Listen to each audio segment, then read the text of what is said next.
I don't normally talk to you in my Pathfinder uniform, but today I am because it is a very special topic. Keep watching.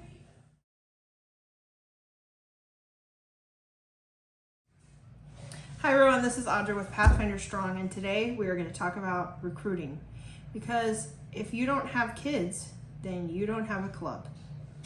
You should try this. I did. If you go on Google and you type in how many kids are in a Pathfinder club, Google will tell you that the average is 6 to 8 kids.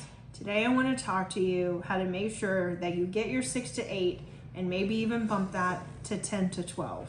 So I'm going to talk to you about 5 main ways that you can do recruitment for your Pathfinder club. Number 1 is have an adventure club at your church. You know, we're kind of coming out of the pandemic now where we're doing a lot of rebuilding. Some clubs stopped during the pandemic, some clubs went virtual. We lost a lot of clubs, especially adventure clubs, I think. And so one of the greatest ways to feed your Pathfinder club is to have a strong adventure club that you can just move those kids up into. We struggle at our church with having somebody to run the adventure program. So for the past 2 years, our Pathfinder Club has been running the Adventurer Club because we see the importance of having that feeder program. In fact, we were doing it virtual for 2 years and we were having our Pathfinders teach the adventurers. So that's an option for you too. In fact, I have 2 years worth of virtual Adventure Honor Google slideshows, and if you're interested in getting any of those, I am happy to share. Or if you want to see a recording of what our virtual adventure program looked like, I'd be happy to share that too. Just comment or private message me. Thing number 2, so 1, adventures, 2, Vacation Bible School. We do a huge push at our church for Vacation Bible School, and we try to get not only kids from our church, but anybody who wants to come. We do a lot of push to get church kids to invite their friends, to invite their relatives. We do a lot of advertising. And then when kids come to VBS, we put up our radar and we look for the kids that are 10 and up that are not currently in our Pathfinder program, and we go talk to their parents. And we look for the kids who are adventurer age, and we go talk to their parents, and we make sure and give them information about the program and an opportunity to join and register if they want. Thing number 3, your Adventist church school. You know, this may not apply to you. At our church, we do have a school affiliated with our church. And things you can do is make sure that you publicize your Pathfinder Club in the classrooms that are age appropriate for Pathfinders. Go talk to those teachers at your church school that teach the Pathfinder and adventure age kids and ask them to help you promote Pathfinders. Get in touch with the parents of those kids if you can.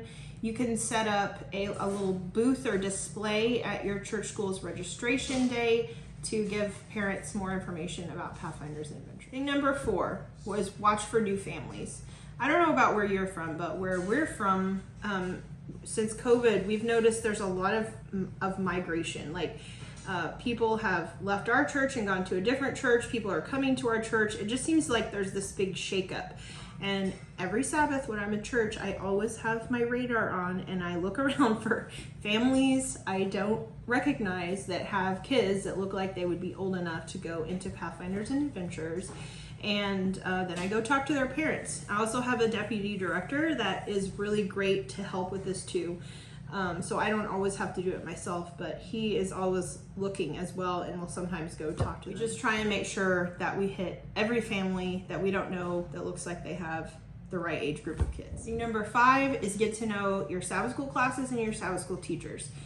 I am down in Sabbath school classes just lingering around. I'm a Sabbath school substitute teacher sometimes, so I have a good feel of who is going to Sabbath school, and I have a good relationship with the teachers, so I'm always looking for what kids are the right age group. Is there any new kids? If there's any promotional materials to hand out, you can go make a little spiel in Sabbath school classes about Pathfinders and hand stuff out. So Sabbath school is a great way to find kids. Okay, so recap. We had Adventures, VBS, church school, new families in church, and Sabbath school. And I'm going to give you a really big bonus.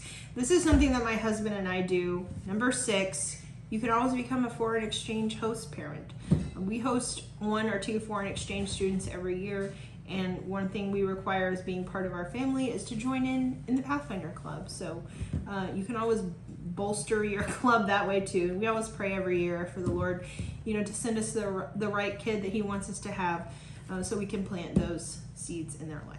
The exchange hosting organization that we're with is really supportive. They're really great.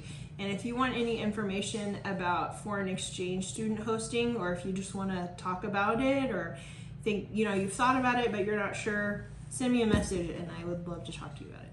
Basically, moral of the story is always have a growth mindset. Always be looking for those kids that you can talk to their parents and snag them into your program.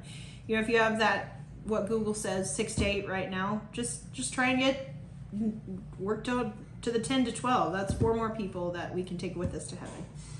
If you have any other recruitment ideas or ingenious things you've done to get people to come to your club, please share in the comments below. See you next time.